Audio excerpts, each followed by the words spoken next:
اتوار کی رات 28 رجب اور بعض دوسرے اقوال کی بنا پر 3 شعبان سن 60 ہجری قمری کو اپنے اہل بیت اور اصحاب کے 84 افراد کے ساتھ مدینہ سے مکہ کی طرف روانہ ہوئے۔ بعض مصادر کے مطابق آپ نے رات بھر اپنی ماں حضرت فاطمہ الزہرا سلام اللہ علیہا اور اپنے بھائی امام حسن علیہ السلام کی قبر مبارک پر حاضری دی، وہاں نماز پڑھی اور وداع کیا اور صبح سویرے گھر لوٹ آئے۔ بعض دیگر مصادر میں آیا ہے کہ آپ نے 2 راتیں پے در پہ اپنے نانا رسول خدا امام الانبیاء جناب محمد رسول اللہ صلی اللہ علیہ وآلہ وسلم کی قبر انور پر گزاری۔ اس سفر میں سوائے محمد بن حنفیہ کے اکثر عزیز و اقارب من جملہ آپ کے فرزندان، بھائی بہنیں، بھتیجے اور بھانجے آپ کے ساتھ تھے۔ بنی ہاشم کے علاوہ آپ کے اصحاب میں سے 21 افراد بھی اس سفر میں آپ کے ہمراہ تھے۔ آپ کے بھائی محمد بن حنفیہ کو جب امام حسین علیہ السلام کے سفر پر جانے کی اطلاع ملی تو آپ تشریف لائے۔ اس موقع پر امام حسین علیہ السلام نے بھائی کے نام تحریری وصیت نامہ لکھا، جس میں یہ لکھا کہ میں خودخواہی یا سیر و تفریح کے لیے مدینہ سے نہیں نکلا اور نہ ہی میرے سفر کا مقصد فساد اور ظلم ہے، بلکہ میں صرف اپنے جد کی امت کی اصلاح کے لیے نکلا ہوں۔ میں امر بالمعروف اور نہی عن المنکر کا ارادہ رکھتا ہوں۔ میں اپنے جد اور باپ کی سیرت پر چلوں گا۔ امام حسین علیہ السلام اپنے عزیز و اقارب کے ساتھ مدینہ سے نکلے اور مکہ کی طرف روانہ ہوئے۔ مکہ کے راستے میں عبداللہ بن مطیع سے ملاقات ہوئی۔ اس نے امام کے ارادے کے بارے میں سوال کیا تو امام حسین علیہ السلام نے فرمایا کہ فی الحال مکہ جانے کا ارادہ کر چکا ہوں، وہاں پہنچنے کے بعد خدا سے آئندہ کی خیر کی درخواست کروں گا۔ عبداللہ بن مطیع نے کوفہ والوں کے بارے میں انتباہ کرتے ہوئے امام سے مکہ ہی میں رہنے کی درخواست کی۔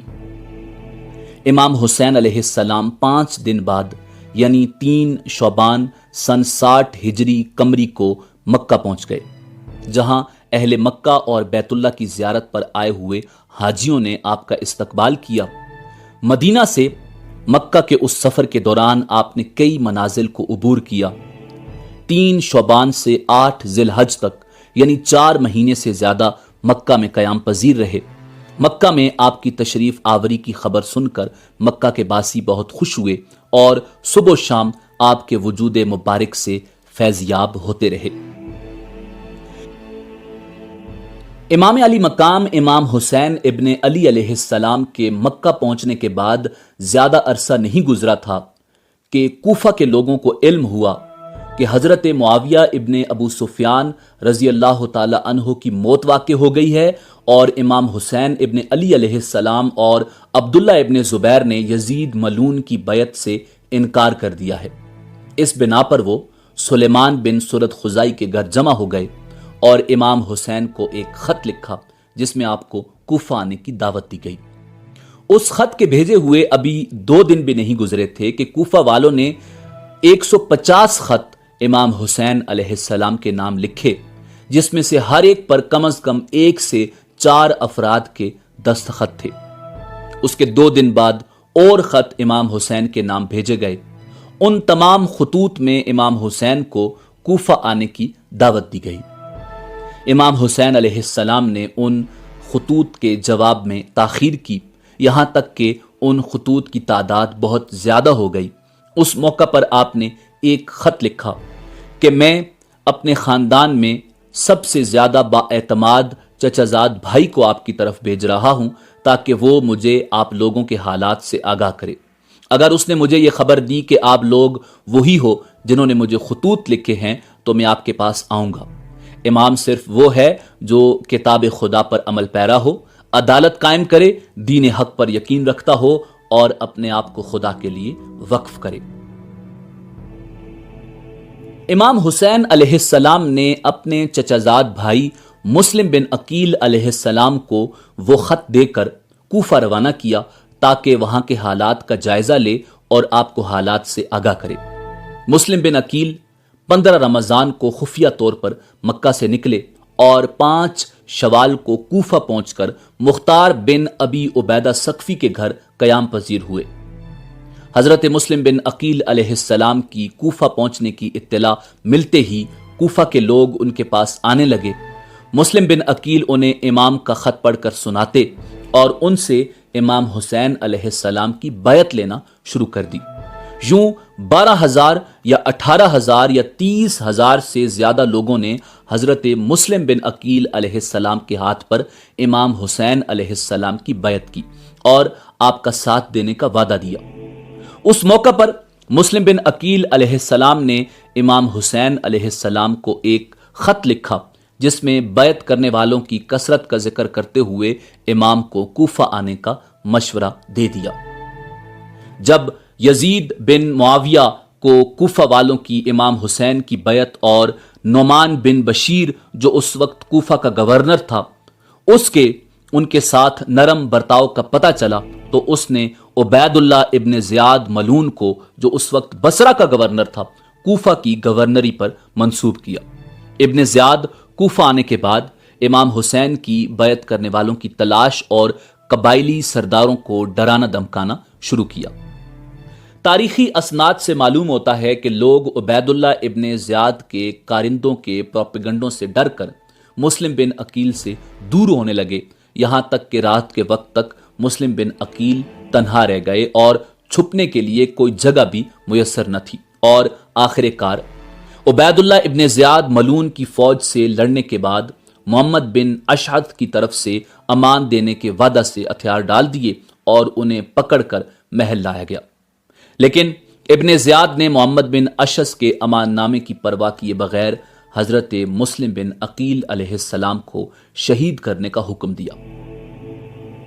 حضرت مسلم بن عقیل کو اس حال میں شہید کرنے کا حکم دیا گیا کہ آپ اپنے چچا زاد بھائی امام حسین ابن علی علیہ السلام کو یہ خط لکھ چکے تھے کہ کوفہ کے حالات آپ کے حق میں ہیں، لوگ آپ کی بیعت کر رہے ہیں اور بیعت کرنے والوں کی تعداد بہت زیادہ ہے، اور اچانک یزید بن معاویہ ملعون نے حالات یکسر تبدیل کر دیے، کوفہ کے گورنر کو اتار دیا جو نعمان بن بشیر تھے اور ان کی جگہ عبید اللہ ابن زیاد ملعون کو کوفہ کا گورنر بنا دیا، اور اس نے حالات تبدیل کرتے ہوئے لوگوں کو گرفتار کرنا شروع کر دیا، قتل کرنا شروع کر دیا اور مسلم بن عقیل کو شہید کرنے کا حکم دے دیا۔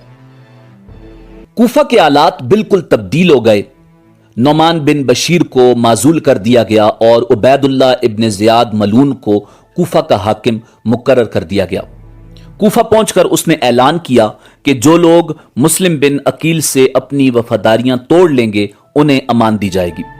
اس کے بعد ہر محلے کے رئیس کو بلایا اور اپنے اپنے علاقے کے امن و امان کا ذمہ دار قرار دے کر حضرت مسلم بن عقیل کی جائے پناہ کی تلاش شروع کر دی۔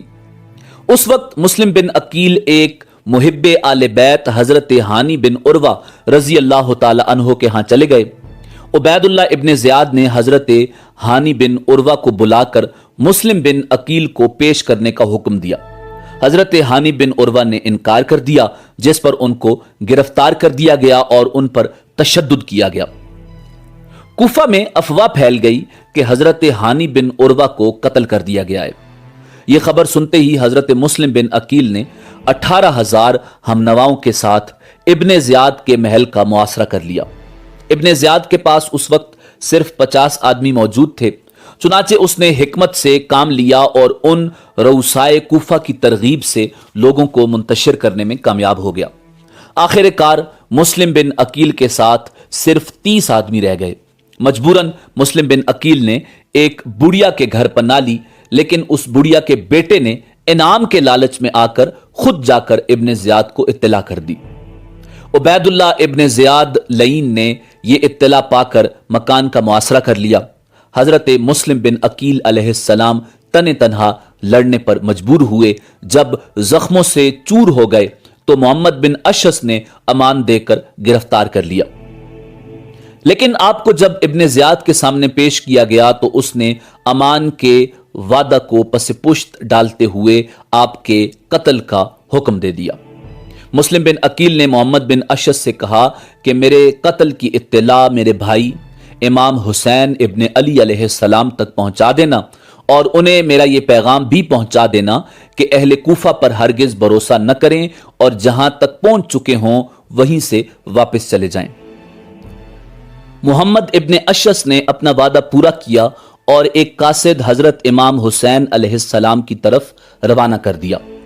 راوی بیان کرتے ہیں کہ امام علی مقام امام حسین ابن علی علیہ السلام نے آسمان کی طرف دیکھ کر اللہ سے دعا کی کہ اے اللہ میرے نانا کے دین کی حفاظت فرما اور اسے زندہ و آباد رکھ۔ آپ کو اطلاع مل چکی تھی کہ آپ کے چچا زاد بھائی حضرت مسلم بن عقیل، جن کو آپ نے اپنا سفیر بنا کر کوفہ بھیجا تھا تاکہ وہاں کے حالات معلوم کر کے آپ کو خبر کریں، انہیں انتہائی بے دردی سے قتل کر دیا گیا تھا۔ کوفہ کے لوگ جو آپ کو بار بار خطوط بھیج رہے تھے وہ گورنر کوفہ ابن زیاد کے خوف یا لالچ سے حضرت مسلم بن عقیل کو تنہا چھوڑ کر گئے اور کوفہ کی گلیوں سے بالکل ناواقف حضرت مسلم بن عقیل ابن زیاد کے ایک سپہ سالار نے ان کو امان کا وعدہ دے کر گرفتار کیا اور بعد میں انہیں کوفہ کے محل کی چھت سے دھکا دے کر شہید کر دیا گیا۔ اپنے چچا زاد بھائی حضرت مسلم بن عقیل کی شہادت کا صدمہ اور کوفہ والوں کی بے وفائی کا افسوس آپ کو آگے بڑھنے پر مجبور کر رہا تھا اور مقصد اتنا بڑا تھا کہ آپ پیچھے ہٹ نہیں سکتے تھے۔ امام علی مقام امام حسین ابن علی علیہ السلام کو کوفہ سے سینکڑوں خطوط موصول ہوئے۔ ان کے جواب میں آپ نے مسلم بن عقیل کو بھیجا اور انہیں کوفہ والوں نے شہید کر دیا۔ حضرت عبداللہ بن جعفر عمر بن سعد حاکم مکہ کا سفارشی خط لے کر امام علی مقام امام حسین ابن علی علیہ السلام سے ملے اور انہیں بتایا کہ کوفہ کے لوگوں پر اعتماد مناسب نہیں۔ عمر بن سعد اس بات کا وعدہ کرتا ہے کہ آپ مکہ لوٹ آئیں تو میں یزید کے ساتھ آپ کے معاملات طے کرا دوں گا اور آپ کو کوئی نقصان نہیں پہنچے گا، لیکن آپ نے اس مشورہ کو ماننے سے انکار کر دیا اور اپنے ضمیر کی آواز کے مطابق سفر کوفہ جاری رکھنے کا فیصلہ کیا۔ مجبور ہو کر عبداللہ بن جعفر واپس ہو گئے مگر اپنے بیٹوں اون و محمد کو ساتھ رہنے دیا۔ راستے میں مشہور شاعر فرزدق آپ سے ملا اور امام حسین ابن علی علیہ السلام سے عرض کی، لوگوں کے دل آپ کے ساتھ ہیں اور تلواریں بنو امیہ کے ساتھ۔ قضائے الہی آسمان سے اتری ہے اور اللہ تعالیٰ جو چاہتا ہے کرتا ہے، لیکن آپ نے اس کے باوجود سفر کو بدستور جاری رکھا۔ ابن زیاد ملعون جو کوفہ پر اسی لیے حاکم مقرر کیا گیا تھا کہ وہ امام حسین ابن علی علیہ السلام کے مقابلے میں سخت سمجھا گیا، اس کو جب حضرت حسین ابن علی علیہ السلام کی روانگی کی اطلاع ملی تو اس نے اپنے ایک سپہ سالار ابن نمیر کو آگے بھیجا کہ قادسیہ پہنچ کر مقابلے کی تیاری کرے۔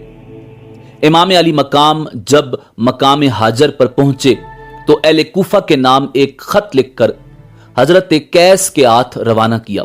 خط میں اپنے آنے کی اطلاع اور جس کام کے لیے ان کو اہل کوفہ نے بلایا تھا اس میں پوری کوشش کرنے کی ہدایت تھی۔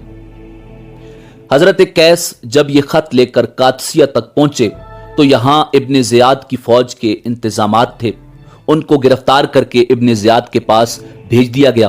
ابن زیاد نے ان کو حکم دیا کہ قصر عمارت کی چھت پر چڑھ کر معاذ اللہ امام حسین ابن علی علیہ السلام پر سب و شتم اور لعن طعن کریں۔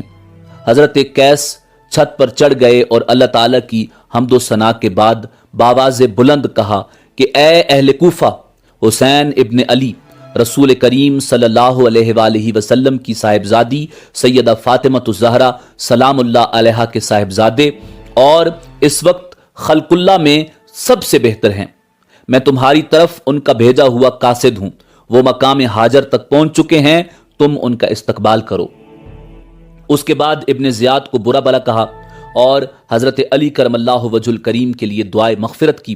ابن زیاد ان کی دلیری اور جانبازی پر حیران رہ گیا، حکم دیا کہ ان کو قصر کی بلندی سے نیچے پھینک دیا جائے۔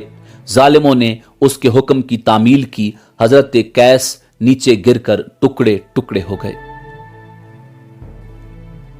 امام علی مقام امام حسین ابن علی علیہ السلام کوفہ کی طرف بڑھ رہے تھے۔ راستے میں ایک پڑاؤ پر اچانک عبداللہ ابن متی سے ملاقات ہوئی۔ حضرت حسین ابن علی علیہ السلام کو دیکھ کر کھڑے ہو گئے اور عرض کیا، میرے ماں باپ آپ پر قربان ہوں، آپ کہاں جا رہے ہیں اور کیا مقصد ہے؟ امام نے اپنا ارادہ بتایا۔ حضرت عبداللہ نے عرض کیا کہ اے ابن رسول اللہ، میں تمہیں اللہ کا اور عزت اسلام کا واسطہ دے کر کہتا ہوں کہ آپ اس ارادہ سے رک جائیں۔ میں آپ کو اللہ کی قسم دیتا ہوں اور حرمت قریش اور حرمت عرب کا واسطہ دیتا ہوں کہ اگر آپ بنی امیہ سے ان کے اقتدار کو لینا چاہیں گے تو وہ آپ کو قتل کر دیں گے، اور اگر خدا نخواستہ انہوں نے آپ کو قتل کر ڈالا تو پھر دنیا میں کوئی ایسا نہ رہے گا جس سے ان کو کوئی خوف ہو۔ بخدا آپ کی بقا کے ساتھ اسلام کی اور قریش کی اور پورے عرب کی حرمت اور عزت وابستہ ہے۔ آپ ایسا ہرگز نہ کریں اور کوفہ نہ جائیں، اپنی جان کو بنی امیہ کے حوالے نہ کریں۔ مگر امام علی مقام امام حسین ابن علی علیہ السلام نے اپنا ارادہ ملتوی نہ کیا اور کوفہ کی طرف روانہ ہو گئے۔ کوفہ سے آنے والی خبریں سن کر امام حسین علیہ السلام نے اپنے ساتھیوں کو جمع کر کے فرمایا کہ اہل کوفہ نے ہمیں دھوکہ دیا اور ہمارے متبعین ہم سے پھر گئے، اب جس کا جی چاہے واپس ہو جائے، میں کسی کی ذمہ داری اپنے سر لینا نہیں چاہتا۔ اس اعلان کے ساتھ راستے سے ساتھ ہونے والے لوگ سب چلے گئے اور اب امام حسین علیہ السلام کے ساتھ صرف وہی لوگ رہ گئے جو مکہ سے ان کے ساتھ آئے تھے۔ یہاں سے روانہ ہو کر مقام عقبہ پر پہنچے تو ایک عرب ملا اور کہنے لگا کہ میں آپ کو خدا کی قسم دیتا ہوں کہ آپ لوٹ جائیں۔ آپ نیزوں، بھالوں اور تلواروں کی طرف جا رہے ہیں۔ جن لوگوں نے آپ کو بلایا ہے اگر وہ خود اپنے دشمنوں سے نمٹتے اور ان کو اپنے شہر سے نکال کر آپ کو بلاتے تو وہاں جانا ایک صحیح رائے ہوتی، لیکن اس حال میں کسی طرح آپ کا جانا مناسب نہیں۔ امام نے فرمایا کہ تم جو کہہ رہے ہو مجھ پر بھی پوشیدہ نہیں، لیکن تقدیر الہی پر کوئی غالب نہیں آ سکتا۔ امام اور ان کے ساتھی چل رہے تھے کہ دوپہر کے وقت دور سے کچھ چیزیں حرکت کرتی نظر آئیں۔ غور کرنے پر معلوم ہوا کہ گھڑ سوار فوج ہے۔ یہ دیکھ کر امام اور ان کے ساتھیوں نے ایک پہاڑی کے قریب پڑاؤ ڈال لیا اور ماز جنگ بنایا۔ یہ حضرات ماز کی تیاری میں مصروف ہی تھے کہ 1000 گھڑ سوار فوج حضرت حر بن یزید رضی اللہ تعالی عنہ کی قیادت میں مقابلے پر آ گئی اور ان کے مقابلے پر آ کر پڑاؤ ڈال دیا۔ امام نے اپنے اصحاب سے فرمایا کہ سب لوگ خوب پانی پی کر اور گھوڑوں کو پانی پلا کر سیراب ہو جاؤ۔ حر بن یزید کو ابن نمیر نے 1000 سواروں کی فوج دے کر قادسیہ سے بھیجا تھا۔ یہ اور اس کا لشکر آ کر امام حسین کے مقابل ٹھہر گئے، یہاں تک کہ ظہر کی نماز کا وقت آ گیا۔ وہ سب پیاسے تھے۔ امام نے فرمایا کہ ان سب کو پانی پلایا جائے۔ امام حسین ابن علی علیہ السلام کے لشکر کے پاس کثیر تعداد میں پانی موجود تھا۔ سب کو پانی سے سیراب کیا گیا۔ امام نے اپنے مؤذن کو آذان دینے کا حکم دیا اور سب نماز کے لیے جمع ہو گئے تو امام نے فریق مقابل کو سنانے کے لیے ایک تقریر فرمائی جس میں حمد و صلات کے بعد فرمایا، اے لوگو، میں اللہ تعالیٰ کے سامنے اور تمہارے سامنے یہ عذر رکھتا ہوں کہ میں نے اس وقت تک یہاں آنے کا ارادہ نہیں کیا تھا جب تک تمہارے بے شمار خطوط اور وفود میرے پاس نہیں پہنچے جن میں بیان کیا گیا تھا کہ اس وقت تک ہمارا کوئی امام اور امیر نہیں، آپ آ جائیں تو امید ہے کہ اللہ تعالیٰ آپ کو ہماری ہدایت کا ذریعہ بنا دیں۔ میں تمہارے بلانے پر آ گیا، اب اگر تم اپنے وعدوں اور عہدوں پر قائم ہو تو میں تمہارے شہر کوفہ میں جاتا ہوں، اور اگر اب تمہاری رائے بدل گئی ہے تو میرا آنا تمہیں ناگوار ہے تو میں جہاں سے آیا تھا وہیں واپس چلا جاتا ہوں۔ تقریر سن کر سب خاموش رہے۔ امام نے مؤذن کو اقامت کہنے کا حکم دیا اور حر بن یزید سے مخاطب ہو کر فرمایا، اپنے لشکر کے ساتھ علیحدہ نماز پڑھو گے یا ہمارے ساتھ؟ حر نے کہا، نہیں، آپ ہی نماز پڑھائیں، ہم سب آپ کے پیچھے نماز پڑھیں گے۔ دونوں لشکروں نے امام علی مقام امام حسین ابن علی علیہ السلام کی اقتداء میں نماز ظہر پڑھی اور پھر اپنی اپنی جگہ تشریف لے گئے۔ اس کے بعد نماز عصر کا وقت آیا تو پھر امام حسین ابن علی علیہ السلام نے نماز پڑھائی اور سب شریک جماعت ہوئے۔ عصر کے بعد پھر امام علی مقام امام حسین ابن علی علیہ السلام نے ایک خطبہ دیا۔ فرمایا، لوگو اگر تم اللہ سے ڈرو اور اہل حق کا حق پہچانو تو وہ اللہ تعالیٰ کی رضا کا سبب ہوگا۔ ہم اہل بیت خلافت کے لیے ان لوگوں سے زیادہ حقدار ہیں جو حق کے خلاف اس کا دعویٰ کرتے ہیں اور تم پر ظلم کی حکومت کرتے ہیں، اور اگر تم ہمیں ناپسند کرتے ہو اور ہمارے حق سے جاہل ہو اور اب تمہاری رائے وہ نہیں رہی جو تمہارے خطوط میں لکھی تھی اور تمہارے قاصدوں نے مجھ تک پہنچائی تھی تو میں لوٹ جاتا ہوں۔ اس وقت اور بن یزید نے کہا کہ ہمیں ان خطوط اور وفود کی کچھ خبر نہیں کہ وہ کیا ہیں اور کس نے لکھے ہیں۔ امام علی مقام امام حسین ابن علی علیہ السلام نے 2 تھیلے خطوط سے بھرے ہوئے نکالے اور ان کو ان لوگوں کے سامنے انڈیل دیا، اور نے کہا کہ بہرحال ہم ان خطوط کے لکھنے والے نہیں ہیں، اور ہمیں امیر کی طرف سے یہ حکم ملا ہے کہ ہم آپ کو اس وقت تک نہ چھوڑیں جب تک ابن زیاد کے پاس کوفہ نہ پہنچا دیں۔ امام نے جواب دیا کہ اس سے تو موت بہتر ہے۔ اس کے بعد حضرت حسین ابن علی علیہ السلام نے اپنے ساتھیوں کو حکم دیا کہ سوار ہو جائیں اور واپس لوٹ جائیں، مگر اب حر بن یزید الریاحی نے اس ارادے سے روکا تو امام کی زبان سے نکلا، حر تمہاری ماں تمہیں روئے، تم کیا چاہتے ہو؟ حر بن یزید نے کہا کہ بخدا اگر آپ کے سوا کوئی دوسرا آدمی میری ماں کا نام لیتا تو میں اسے بتا دیتا اور اس کی ماں کا اسی طرح ذکر کرتا، لیکن آپ کی ماں کو برائی کے ساتھ ذکر کرنا میرے لیے مناسب نہیں، کیونکہ وہ رسول خدا کی بیٹی سیدہ فاطمہ الزہرا سلام اللہ علیہا ہیں۔ حضرت حسین نے فرمایا کہ اچھا بتاؤ تمہارا کیا ارادہ ہے؟ حر بن یزید نے کہا کہ ارادہ یہ ہے کہ آپ کو ابن زیاد کے پاس پہنچا دوں۔ امام نے فرمایا تو پھر میں تمہارے ساتھ ہرگز نہیں جا سکتا۔ حر نے کہا تو پھر بخدا میں آپ کو نہیں چھوڑوں گا۔ کچھ دیر تک یہی بحث ہوتی رہی، پھر حر بن یزید نے کہا کہ مجھے آپ سے قتال کرنے کا حکم نہیں دیا گیا، بلکہ حکم یہ ہے کہ میں آپ سے اس وقت تک جدا نہ ہوں جب تک آپ کو کوفہ میں ابن زیاد کے پاس نہ پہنچا دوں۔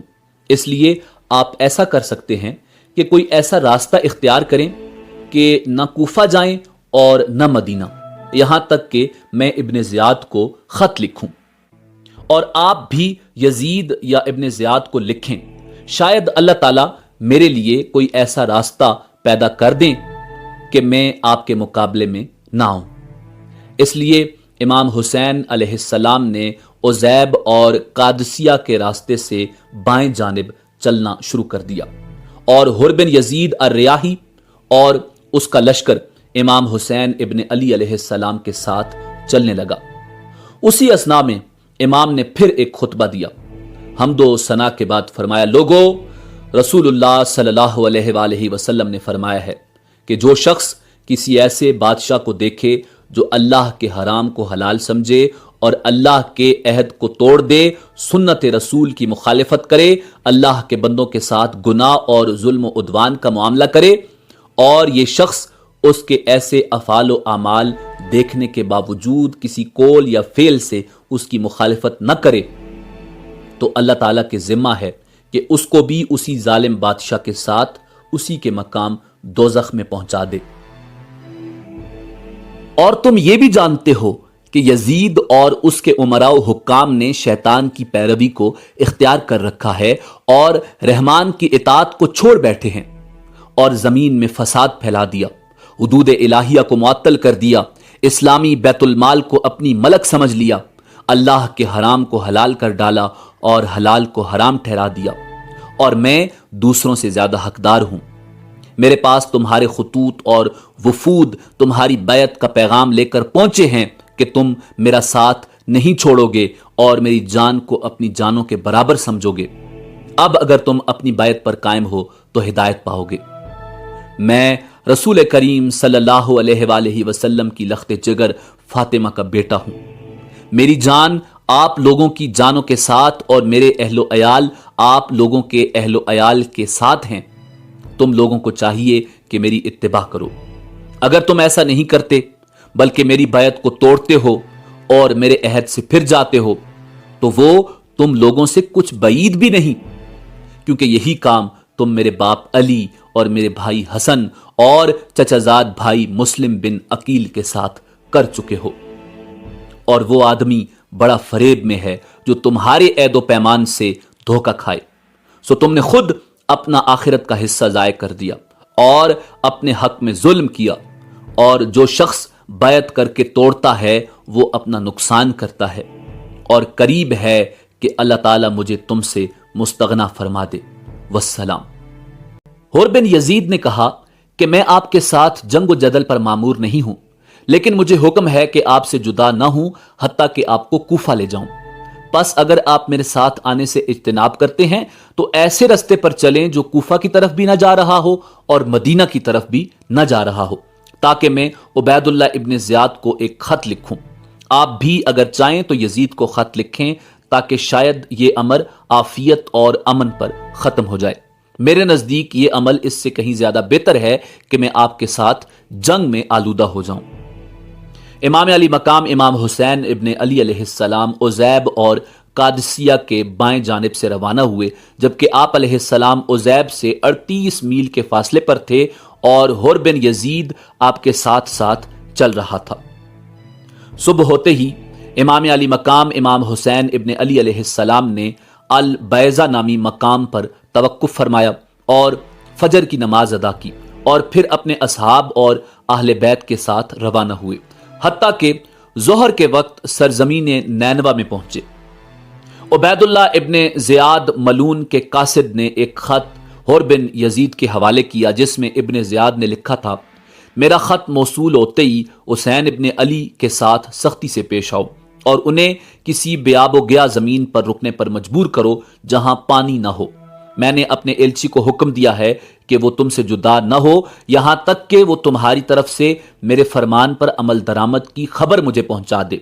والسلام۔ حر نے عبید اللہ ابن زیاد کا خط امام علی مقام امام حسین ابن علی علیہ السلام کو پڑھ کر سنایا۔ امام نے فرمایا: ہمیں نینوا یا غازریہ جانے دو۔ حر نے کہا: یہ ممکن نہیں، کیونکہ عبید اللہ ابن زیاد نے اپنا یہ قاصد مجھ پر جاسوس چھوڑ دیا ہے۔ امام علی مقام امام حسین ابن علی علیہ السلام کے اصحاب میں سے حضرت زئیر رضی اللہ تعالی عنہ نے کہا: خدا کی قسم مجھے محسوس ہو رہا ہے کہ اس کے بعد ہمیں مزید مشکلات کا سامنا کرنا پڑے گا۔ یا بن رسول اللہ، اس وقت اس گروہ یعنی حر بن یزید اور ان کے ساتھیوں کے ساتھ لڑنا زیادہ آسان ہے۔ ان لوگوں کے ساتھ جنگ کی نسبت جو ان کے پیچھے آ رہے ہیں، میری جان کی قسم ان کے پیچھے ایسے افراد آ رہے ہیں جن کے ساتھ لڑنے کی طاقت ہمارے پاس نہیں ہے۔ حسین ابن علی علیہ السلام نے فرمایا: درست کہہ رہے ہو اے زئیر، لیکن میں کبھی بھی جنگ میں پیل نہیں کروں گا۔ یہ کہہ کر امام نے اپنا سفر جاری رکھا یہاں تک کہ کربلا پہنچ گئے۔ حر بن یزید الریاحی اور ان کے ساتھی امام علی مقام امام حسین ابن علی علیہ السلام کے سامنے آ کر کھڑے ہوئے اور انہیں سفر جاری رکھنے سے باز رکھا۔ اکثر تاریخی مصادر میں آیا ہے کہ امام علی مقام امام حسین ابن علی علیہ السلام اور آپ کے اصحاب 2 محرم سن 61 ہجری کو کربلا کی سرزمین پر پہنچ چکے تھے، تاہم دینوری نے کربلا میں امام حسین ابن علی علیہ السلام کی آمد کی تاریخ کو 1 محرم الحرام قرار دیا ہے، اور اس قول کو بھی نظر انداز نہیں کیا جا سکتا۔ جب حر بن یزید الریاحی نے امام سے کہا یہیں اتریں کیونکہ فرات قریب ہے، امام نے فرمایا: اس جگہ کا نام کیا ہے؟ سب نے کہا کربلا۔ فرمایا: یہ کرب یعنی رنج اور بلا کا مقام ہے۔ میرے والد سفین کی طرف جاتے ہوئے یہیں اترے اور میں آپ کے ساتھ تھا۔ رک گئے اور اس کا نام پوچھا تو لوگوں نے اس کا نام بتا دیا۔ اس وقت آپ نے فرمایا: یہاں ان کی سواریاں اترنے کا مقام ہے اور یہاں ان کا خون بہنے کا مقام ہے۔ لوگوں نے حقیقت حال کے بارے میں پوچھا تو آپ نے فرمایا: خاندان محمد صلی اللہ علیہ وآلہ وسلم کا ایک قافلہ یہاں اترے گا۔ امام علی مقام امام حسین ابن علی علیہ السلام نے فرمایا: یہ ہماری سواریاں اور ساز و سامان اتارنے کی جگہ ہے اور یہاں ہمارا خون بہنے کا مقام ہے۔ اور اس کے بعد حکم دیا کہ ساز و سامان یہیں اتار دیا جائے، اور ایسا ہی کیا گیا۔ اور 5 شنبہ یعنی جمعرات 2 محرم کا دن تھا، اور ایک روایت کے مطابق یہ 4 شنبہ یعنی بدھ 1 محرم سن 61 ہجری کا دن تھا۔ منقول ہے کہ کربلا میں پڑاؤ ڈالنے کے بعد امام نے اپنے فرزندوں، بھائیوں اور اہل خانہ کو اکٹھا کیا اور سب پر ایک نگاہ ڈالی اور روئے اور فرمایا، خداوند ہم تیرے نبی کی اطرت اور خاندان ہیں جنہیں اپنے شہر و دیار سے نکال باہر کیا گیا ہے، اور حیران و پریشان اپنے نانا رسول اللہ صلی اللہ علیہ وآلہ وسلم کے حرم سے نکالا گیا ہے، اور بار خدایا بنو امیہ نے ہمارے خلاف جاہریت کی ہے، خداوند پس ان سے ہمارا حق لے لے اور ظالموں کے خلاف ہماری نصرت فرما۔ اس کے بعد آپ نے اصحاب کی طرف رخ کیا اور فرمایا، لوگ دنیا کے غلام ہیں اور دین صرف ان کی زبانوں تک محدود ہے، اس وقت تک دین کی حمایت و پشت پناہی کرتے ہیں جب تک ان کی زندگی فلاح و رفاہ میں ہو، اور جب بھی بلا و آزمائش کی گھڑی ہو تو دیندار بہت قلیل ہیں۔ 2 محرم سن 61 ہجری کو امام علی مقام امام حسین ابن علی علیہ السلام اور آپ کے اصحاب سرزمین کربلا پر اترے۔ حر بن یزید الریاحی نے ایک خط عبید اللہ ابن زیاد کے لیے لکھا اور اس کو اس امر کی اطلاع دی۔ حر کا خط ملتے ہی عبید اللہ ابن زیاد نے ایک خط امام حسین علیہ السلام کے نام بھیجا، جس میں اس نے لکھا تھا، اما بعد اے حسین، کربلا میں تمہارے پڑاؤ ڈالنے کی خبر ملی۔ امیر المومنین یزید بن معاویہ نے مجھے حکم دیا ہے کہ چین سے نہ سوؤں اور پیٹ بھر کر کھانا نہ کھاؤں، حتیٰ کہ تمہیں خدائے دانائے لطیف سے ملحق یعنی قتل کروں معاذ اللہ، یا پھر تمہیں اپنے حکم اور یزید کے حکم کی تعمیل پر آمادہ کروں، والسلام۔ روایات کے مطابق امام حسین ابن علی علیہ السلام نے خط پڑھنے کے بعد ایک طرف پھینک دیا اور فرمایا، جن لوگوں نے اپنی رضا اور خوشنودی کو خدا کی رضا اور خوشنودی پر مقدم رکھا وہ ہرگز فلاح نہ پا سکیں گے۔ ابن زیاد کے قاصد نے کہا، یا ابا عبداللہ، آپ خط کا جواب نہیں دیں گے؟ فرمایا، اس خط کا جواب اللہ کا دردناک عذاب ہے جو بہت جلد اس کو اپنی لپیٹ میں لے لے گا۔ قاصد ابن زیاد کے پاس واپس گیا اور امام حسین علیہ السلام کا کلام سنایا۔ عبید اللہ ابن زیاد نے امام حسین علیہ السلام کے خلاف جنگ کے لیے لشکر تشکیل دینے کا حکم دیا۔ عمر بن سعد امام علی مقام امام حسین علیہ السلام کے کربلا میں پڑاؤ ڈالنے کے دوسرے دن یعنی 3 محرم الحرام کو 4000 افراد کے لشکر کے ساتھ کربلا پہنچا۔ عمر بن سعد کی کربلا آنے کی کیفیت کے بارے میں روایات میں آتا ہے، عبید اللہ ابن زیاد نے عمر بن سعد کو 4000 کوفیوں کے لشکر کا امیر قرار دیا اور حکم دیا کہ وہ ان کوفیوں کو رے لے جا کر ان علاقوں پر قابض ہو جائے اور ان لوگوں کے خلاف جنگ کرے۔ عبید اللہ ابن زیاد نے پہلے ہی رے کی حکومت کا حکم عمر بن سعد کے نام پر لکھ دیا تھا اور اس کو رے کا والی مقرر کیا تھا۔ ابن سعد اپنے لشکر کے ساتھ کوفہ سے باہر نکلا اور حمام عین کے مقام پر لشکر گاہ قائم کی۔ وہ رے جانے کے لیے تیاری کر رہا تھا کہ اسی اثنا میں امام حسین علیہ السلام کے قیام کا مسئلہ پیش آیا، اور جب امام حسین علیہ السلام نے کوفہ کی طرف عزیمت کی تو ابن زیاد نے عمر بن سعد کو بلوایا اور حکم دیا، پہلے امام حسین ابن علی علیہ السلام سے جنگ کرنے جاؤ اور اس جنگ سے فارغ ہونے کے بعد اپنی حکومت کے مقام کی طرف کوچ کرو۔ عمر بن سعد امام حسین علیہ السلام کے ساتھ جنگ کو پسند نہیں کرتا تھا، چنانچہ اس نے عبید اللہ ابن زیاد سے کہا، مجھے اس کام سے معاف کرو، لیکن ابن زیاد نے اس جنگ سے عمر بن سعد کی معافی کو رے کی حکومت کا حکم واپس کرنے سے مشروط کیا۔ ابن زیاد نے عمر بن سعد کو مجبور کر کے 4000 فوج کے ساتھ مقابلے کے لیے بھیج دیا۔ عمر بن سعد نے ہر چند چاہا کہ اس کو حضرت حسین ابن علی علیہ السلام کے مقابلے کی مصیبت سے نجات مل جائے، مگر ابن زیاد نے کوئی بات نہ سنی اور ان کو مقابلے کے لیے بھیج دیا۔ عمر بن سعد یہاں پہنچا تو امام حسین علیہ السلام سے کوفہ آنے کی وجہ پوچھی۔ آپ نے پورا واقعہ بتایا اور یہ کہ میں اہل کوفہ کا بلایا ہوا آیا ہوں، اگر اب بھی ان کی رائے بدل گئی ہے تو واپس جانے کے لیے تیار ہوں۔ عمر بن سعد نے ابن زیاد کو اس مضمون کا خط لکھا کہ حسین واپس جانے کے لیے تیار ہیں۔ ابن زیاد نے جواب دیا کہ حسین کے سامنے صرف ایک بات رکھو کہ یزید ابن معاویہ کے ہاتھ پر بیعت کریں، جب وہ ایسا کر لیں تو پھر ہم غور کریں گے کہ ان کے ساتھ کیا معاملہ کیا جائے۔ اور عمر بن سعد کو حکم دیا کہ حسین اور ان کے رفقا پر پانی بالکل بند کر دو۔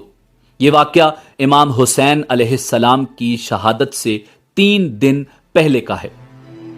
ان حضرات پر پانی بالکل بند کر دیا گیا، یہاں تک کہ جب یہ سب حضرات پیاس سے پریشان ہو گئے تو حسین ابن علی علیہ السلام نے اپنے بھائی حضرت عباس علمدار کو پانی لانے کے لیے بھیجا۔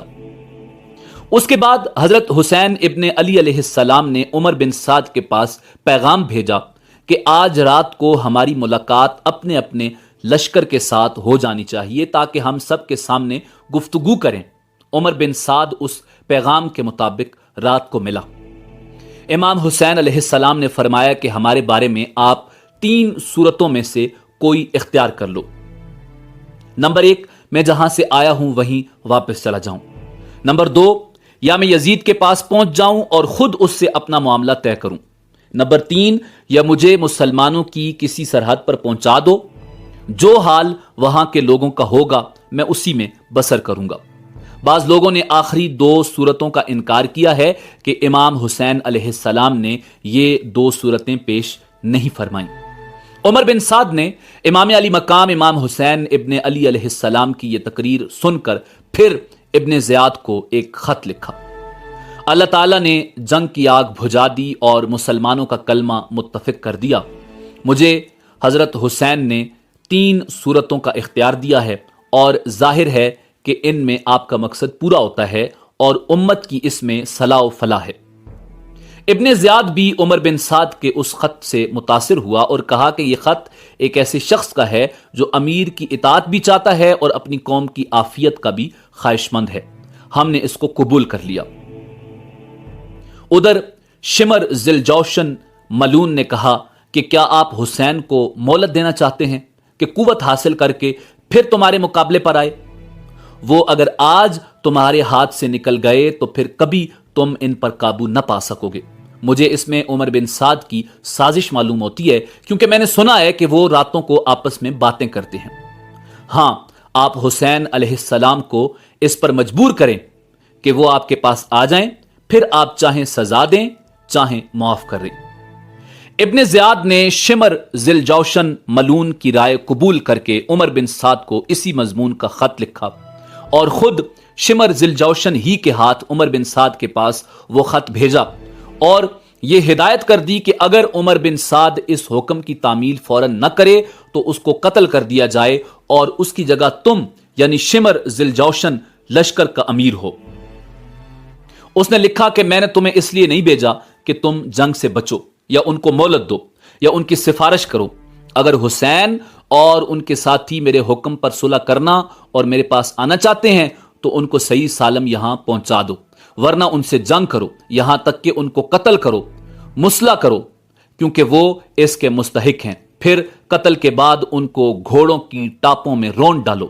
اگر تم نے ہمارے اس حکم کی تعمیل کی تو تم کو ایک فرما بردار کی طرح انعام ملے گا، اور اگر اس کی تعمیل نہیں کرتے تو ہمارے لشکر کو فوراً چھوڑ دو اور چارج شمر ذوالجوشن کے سپرد کر دو، والسلام۔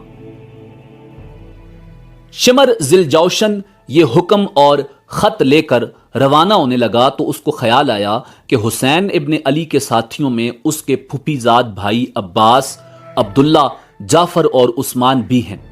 ابن زیاد سے ان چاروں کے لیے امان حاصل کیا اور روانہ ہو گیا۔ شمر نے یہ پروانہ امان کسی قاصد کے ہاتھ ان چاروں بزرگوں کے پاس بھیج دیا۔ یہ پروانہ دیکھ کر یک زبان ہو کر بولے کہ ہمیں امان دیا جاتا ہے اور ابن رسول اللہ کو امن نہیں دیا جاتا۔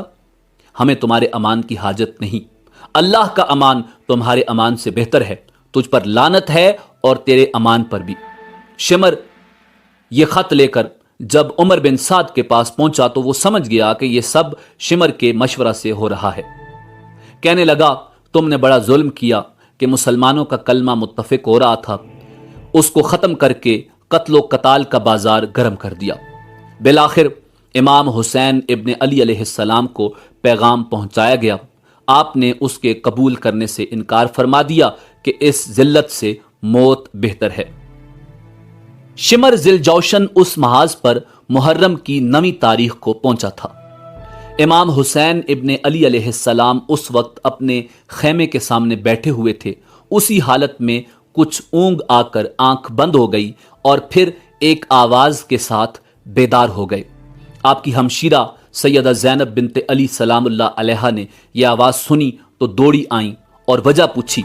فرمایا کہ میں نے اپنے نانا رسول خدا امام الانبیاء جناب محمد الرسول اللہ صلی اللہ علیہ وآلہ وسلم کو خواب میں دیکھا ہے۔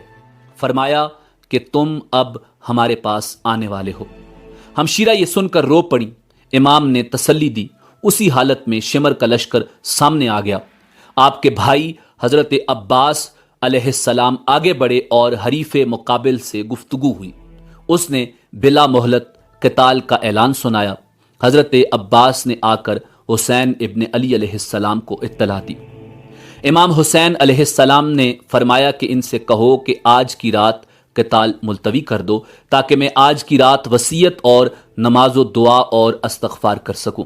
شمر اور عمر بن سعد نے اور لوگوں سے مشورہ کرنے کے بعد مہلت دے دی اور واپس ہو گئے۔ امام علی مقام امام حسین ابن علی علیہ السلام نے اپنے اہل بیت اور اصحاب کو جمع کر کے ایک خطبہ دیا جس میں فرمایا، میں اللہ تعالیٰ کا شکر ادا کرتا ہوں راحت میں بھی اور مصیبت میں بھی۔ یا اللہ، میں آپ کا شکر ادا کرتا ہوں کہ آپ نے ہمیں شرافت نبوت سے نوازا اور ہمیں کان اور آنکھ اور دل دیے جن سے ہم آپ کی آیات سمجھیں، اور ہمیں آپ نے قرآن سکھایا اور دین کی سمجھ عطا فرمائی۔ ہمیں آپ اپنے شکر گزار بندوں میں داخل فرما لیجئے۔ اس کے بعد فرمایا کہ میرے علم میں آج کسی شخص کے ساتھی ایسے وفا شعار نیکوکار نہیں ہیں جیسے میرے ساتھی، اور نہ کسی کے اہل بیت میرے اہل بیت سے زیادہ ثابت قدم نظر آتے ہیں۔ آپ لوگوں کو اللہ میری طرف سے جزائے خیر عطا فرمائے۔ میں سمجھتا ہوں کہ کل ہمارا آخری دن ہے۔ میں آپ سب کو خوشی سے اجازت دیتا ہوں کہ سب اس رات کی تاریکی میں متفرق ہو جاؤ اور جہاں پناہ ملے چلے جاؤ، اور میرے اہل بیت میں سے ایک ایک کا ہاتھ پکڑو اور مختلف علاقوں میں پھیل جاؤ، کیونکہ دشمن میرا طلبگار ہے، وہ مجھے پائے گا تو دوسروں کی طرف نہیں جائے گا۔ یہ تقریر سن کر آپ کے بھائی اور اولاد اور بھائیوں کی اولاد اور عبداللہ بن جعفر کے صاحبزادے ایک زبان ہو کر بولے کہ واللہ ہم ہرگز ایسا نہ کریں گے، ہمیں اللہ تعالیٰ آپ کے بعد باقی نہ رکھے۔ پھر بنو عقیل کو خطاب کر کے فرمایا کہ تمہارے ایک بزرگ مسلم بن عقیل شہید ہو چکے ہیں، وہی کافی ہیں، تم سب واپس ہو جاؤ، میں تمہیں خوشی سے اجازت دیتا ہوں۔ انہوں نے کہا، ہم لوگوں کو کیا منہ دکھائیں گے کہ اپنے بزرگوں اور بڑوں کو موت کے سامنے چھوڑ کر اپنی جان بچا لائے، بلکہ واللہ ہم آپ پر اپنی جانیں اور اولادیں اور اموال قربان کر دیں گے۔ مسلم بن عوسجہ نے اسی طرح کی ایک جوشیلی تقریر کی کہ جب تک میرے دم میں دم ہے میں آپ کے سامنے قتال کرتا ہوا جان دے دوں گا۔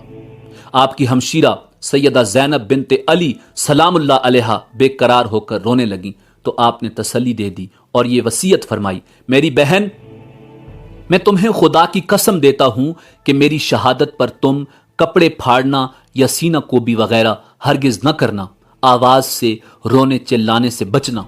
یہ وصیت فرما کر باہر آ گئے اور اپنے اصحاب کو جمع کر کے تمام شب تہجد اور دعا و استغفار میں مشغول رہے۔ یہ عاشورہ کی رات تھی۔ صبح یوم عاشور بروز جمعہ، صبح کی نماز سے فارغ ہوتے ہی عمر بن سعد لشکر لے کر سامنے آ گیا۔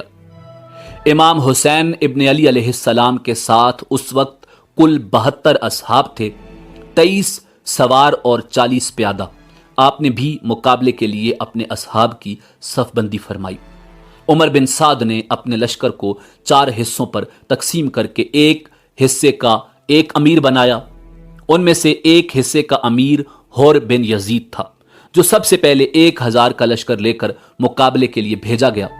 امام حسین کے ساتھ ساتھ چل کر آ رہا تھا۔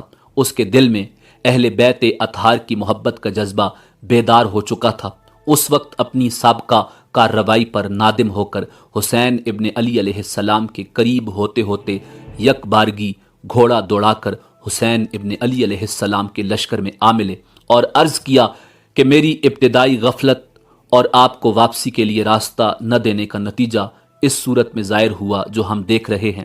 واللہ مجھے یہ اندازہ نہ تھا کہ یہ لوگ آپ کے خلاف اس حد تک پہنچ جائیں گے اور آپ کی کوئی بات نہ مانیں گے۔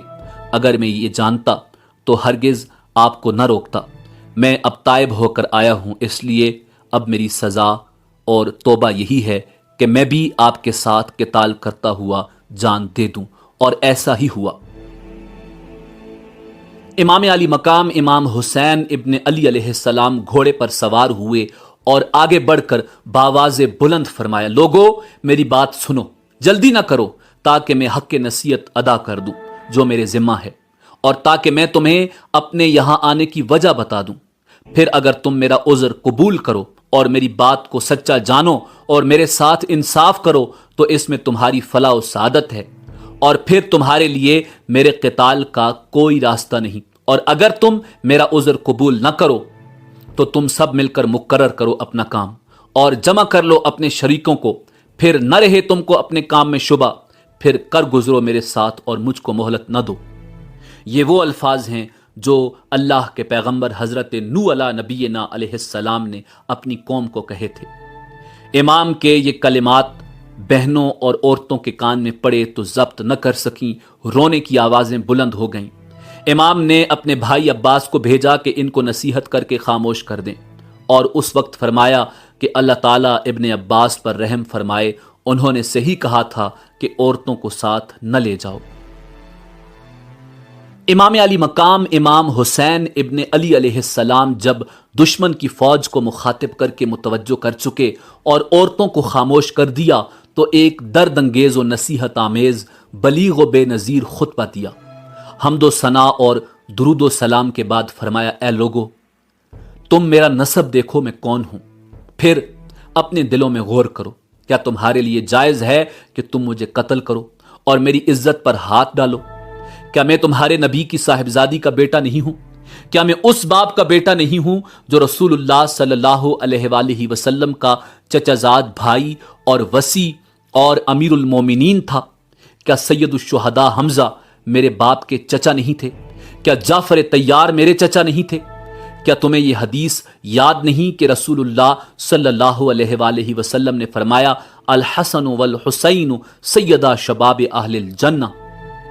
اگر تم میری بات کی تصدیق کرتے ہو، اور واللہ میری بات بالکل حق ہے، میں نے عمر بھر کبھی جھوٹ نہیں بولا جب سے مجھے یہ معلوم ہوا کہ اس سے اللہ تعالیٰ ناراض ہوتا ہے، اور اگر تمہیں میری بات کا یقین نہیں تو تمہارے اندر ایسے لوگ موجود ہیں جن سے اس کی تصدیق ہو سکتی ہے۔ پوچھو جابر بن عبداللہ سے، پوچھو ابو سعید یا سہل بن سعد سے، پوچھو زید بن ارکم یا انس سے، وہ تمہیں بتائیں گے کہ بے شک یہ بات انہوں نے رسول اللہ صلی اللہ علیہ وآلہ وسلم سے سنی ہے۔ کیا یہ چیزیں تمہارے لیے میرا خون بہانے سے روکنے کو کافی نہیں؟ مجھے بتاؤ کہ میں نے کسی کو قتل کیا ہے جس کے قصاص میں مجھے قتل کر رہے ہو، یا میں نے کسی کا مال لوٹا ہے یا کسی کو زخم لگایا ہے؟ اس کے بعد امام علی مقام امام حسین ابن علی علیہ السلام نے رؤسائے کوفہ کا نام لے کر پکارا، اے شیس بن ربعی، اے حجاز بن البحر، اے قیس بن اشعث، اے زید بن حارث، کیا تم لوگوں نے مجھے بلانے کے لیے خطوط نہیں لکھے؟ یہ سب لوگ مکر گئے کہ ہم نے نہیں لکھے۔ حسین ابن علی علیہ السلام نے فرمایا کہ میرے پاس تمہارے خطوط موجود ہیں۔ اس کے بعد فرمایا، اے لوگو اگر تم میرا آنا پسند نہیں کرتے تو مجھے چھوڑ دو، میں کسی ایسی زمین میں چلا جاؤں جہاں مجھے امن ملے۔ قیس بن اشعث نے کہا کہ آپ اپنے چچا زاد بھائی ابن زیاد کے حکم پر کیوں نہیں اتر آتے؟ پھر آپ کے بھائی ہیں، آپ کے ساتھ برا سلوک نہیں کریں گے۔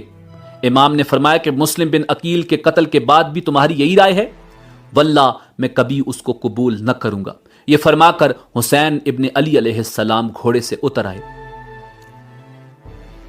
اس کے بعد زئیر بن القیون کھڑے ہوئے اور ان لوگوں کو نصیحت کی کہ آل رسول کے خون سے باز آ جائیں، اور بتایا کہ اگر تم اپنی اس حرکت سے باز نہ آئے اور ابن زیاد کا ساتھ دیا تو خوب سمجھ لو کہ تم کو بھی ابن زیاد سے کوئی فلاح نہ پہنچے گی، وہ تم کو بھی قتل کر دے گا۔ ان لوگوں نے زئیر کو برا بلا کہا اور ابن زیاد کی تعریف کی اور کہا کہ ہم تم سب کو قتل کر کے ابن زیاد کے پاس بھیجیں گے۔ زئیر نے پھر کہا، ظالمو، اب بھی ہوش میں آؤ۔ فاطمہ سلام اللہ علیہا کا بیٹا حسین ابن علی سمیہ زانیہ کے بیٹے ابن زیاد سے زیادہ محبت و اکرام کا مستحق ہے۔ اگر تم ان کی امداد نہیں کرتے تو ان کو ان کے حال پر چھوڑ دو۔ جب گفتگو طویل ہونے لگی تو شمر ذل جوشن ملون نے پہلا تیر مارا۔ اس کے بعد حر بن یزید جو اب تائب ہو کر امام حسین علیہ السلام کے لشکر میں شامل ہو گئے تھے، آگے بڑھے اور لوگوں کو خطاب کیا۔ فرمایا، اے اہل کوفہ، تم ہلاک و برباد ہو جاؤ۔ کیا تم نے ان کو اس لیے بلایا تھا کہ وہ آ جائیں تو تم ان کو قتل کرو؟ تم نے کہا تھا کہ ہم اپنی جان و مال آپ پر قربان کریں گے، اور اب تم ہی ان کے قتل کے در پہ ہو۔ ان کو اس کی بھی اجازت نہیں دیتے کہ خدا کی طویل و عریض زمین میں کہیں چلے جائیں جہاں ان کو اور اہل بیت کو امن ملے۔ ان کو تم نے قیدیوں کی مثل بنا لیا ہے اور دریائے فرات کا جاری پانی ان پر بند کر دیا ہے، جس کو یہودی، نصرانی، مجوسی سب پیتے ہیں۔ حسین ابن علی علیہ السلام اور ان کے اہل بیت پیاس سے بے ہوش ہو رہے ہیں۔ تم نے محمد الرسول اللہ صلی اللہ علیہ وآلہ وسلم کے بعد ان سے ان کی اولاد کے بارے میں نہایت شرمناک سلوک کیا۔ اللہ تعالیٰ قیامت کے روز تم کو پیاسا رکھے اگر توبہ نہ کرو اور اپنی حرکت سے باز نہ ہو۔ اب حر بن یزید الریاحی پر بھی تیر پھینکے گئے، وہ واپس آ گئے، حسین ابن علی علیہ السلام کے آگے کھڑے ہو گئے۔ اس کے بعد تیر اندازی کا سلسلہ شروع ہو گیا، پھر گھمسان کی جنگ ہوئی، فریق مخالف کے بھی کافی آدمی مارے گئے۔ حسین ابن علی علیہ السلام کے رفقا بھی شہید ہوئے۔ حر بن یزید نے حسین ابن علی علیہ السلام کے ساتھ ہو کر شدید قتال کیا، بہت سے دشمنوں کو واصل جہنم کیا۔ مسلم بن اوسجا زخمی ہو کر گر گئے۔ حبیب بن مظاہر ان کے پاس آئے اور کہا کہ جنت کی خوشخبری تمہارے لیے ہے۔ اگر میں یہ جانتا کہ میں بھی تمہارے پیچھے شہید ہونے والا ہوں تو میں تم سے تمہاری وصیت پوچھتا۔ انہوں نے کہا، ہاں، ایک وصیت کرتا ہوں۔ حسین ابن علی علیہ السلام کی طرف اشارہ کر کے فرمایا، جب تک زندہ ہو ان کی حفاظت کرنا۔ اس کے بعد شکی و بدبخت لعین شمر نے چاروں طرف سے امام اور ان کے رفقا پر حملہ بول دیا۔ امام حسین علیہ السلام کے رفقا نے بڑی بہادری سے مقابلہ کیا۔ کوفہ کے لشکر پر جس طرف حملہ کرتے تھے میدان صاف ہو جاتا تھا۔ جب عروہ بن قیس نے یہ حالت دیکھی تو عمر بن سعد سے مزید فوج طلب کی اور شیس بن ربی سے کہا کہ تم کیوں نہیں آگے بڑھتے؟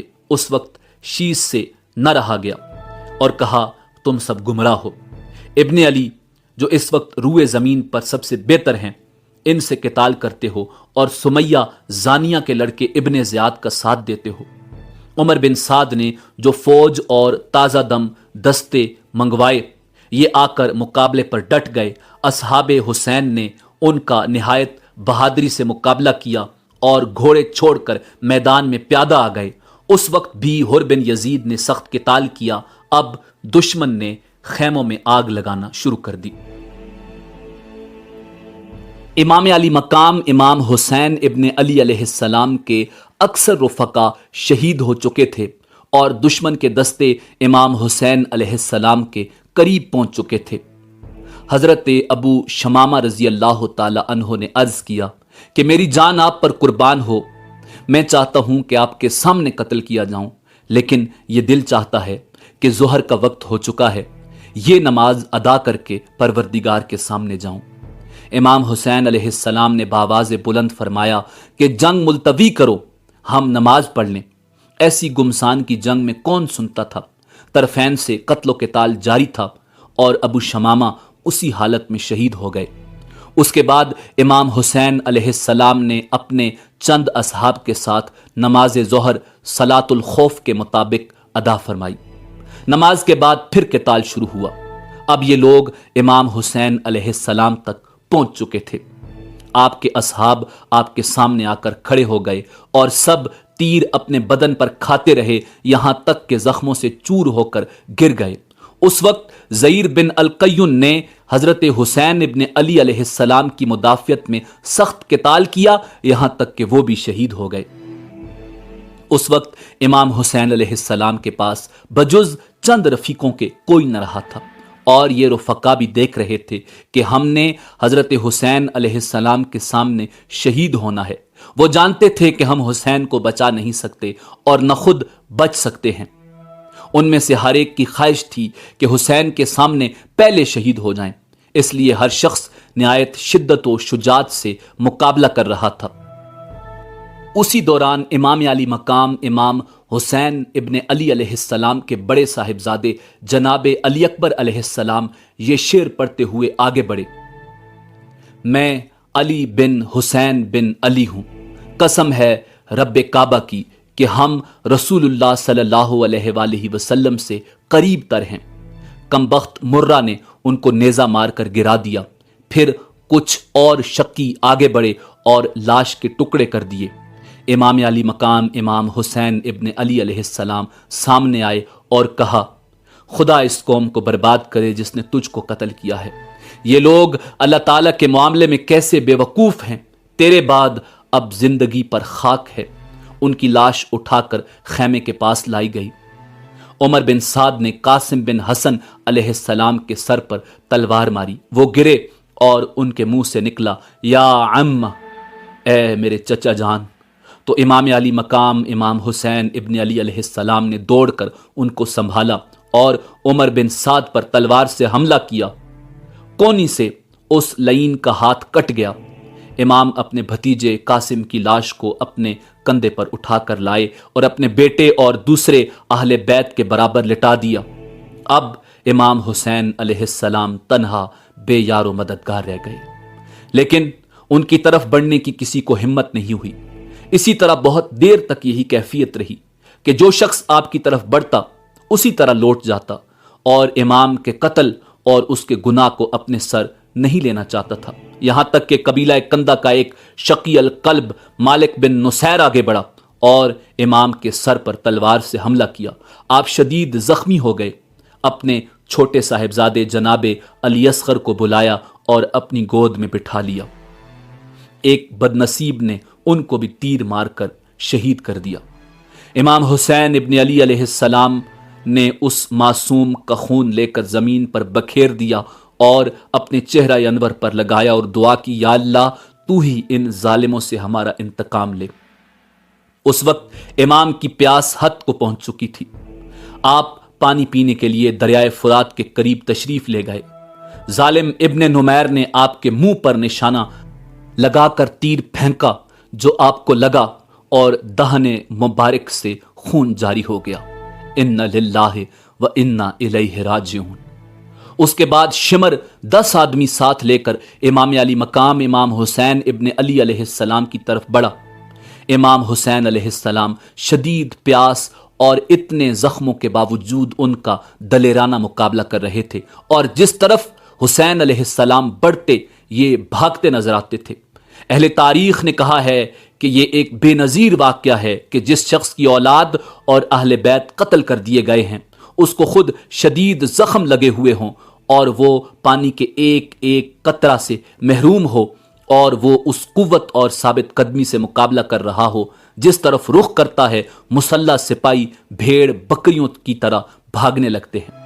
شمر نے جب یہ دیکھا کہ امام کے قتل کرنے سے ہر شخص بچنا چاہتا ہے تو آواز دی کہ سب یک بارگی حملہ کرو۔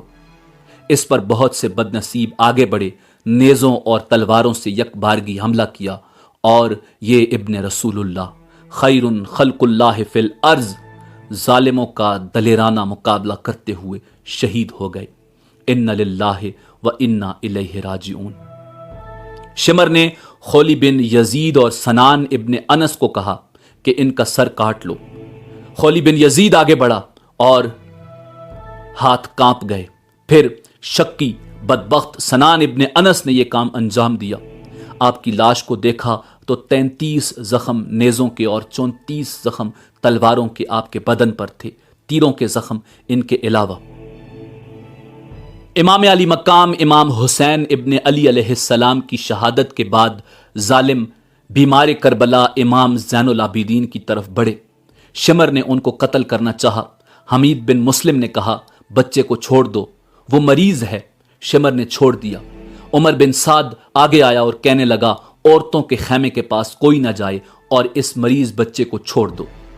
ابن زیاد شکی کا حکم تھا کہ قتل کے بعد حسین ابن علی علیہ السلام کی لاش کو گھوڑوں کی ٹاپوں سے روندا جائے۔ عمر بن سعد نے چند سواروں کو حکم دیا اور ان لعینوں نے یہ بھی کر ڈالا۔ ان للہ و انا الیہ راجعون۔ امام علی مقام امام حسین ابن علی علیہ السلام کے اصحاب 72 شہید ہوئے اور عمر بن سعد کے لشکر کے 88 سپاہی واصل جہنم ہوئے۔ امام علی مقام امام حسین ابن علی علیہ السلام اور ان کے رفقا کو بنی اسد نے چند روز بعد دفن کیا۔